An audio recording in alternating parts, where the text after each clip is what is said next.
மந்தையிலே ஆடுகளின்றி போனாலும், தொழுவத்திலே மாடுகளின்றி போனாலும், நான் கர்த்தருக்குள் மகிழ்ச்சியாயிருப்பேன், தேவனுக்குள் களி கூறுவேன்.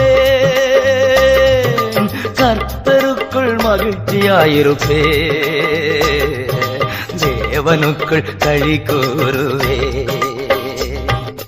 அத்திமரம் துளிர் விடாமல் போனாலும், திராட்சை செடி பலன் கொடாமல் போனாலும், கர்த்தருக்குள் மகிழ்ச்சியாயிருப்பேன், தேவனுக்குள் களி கூறுவேன்.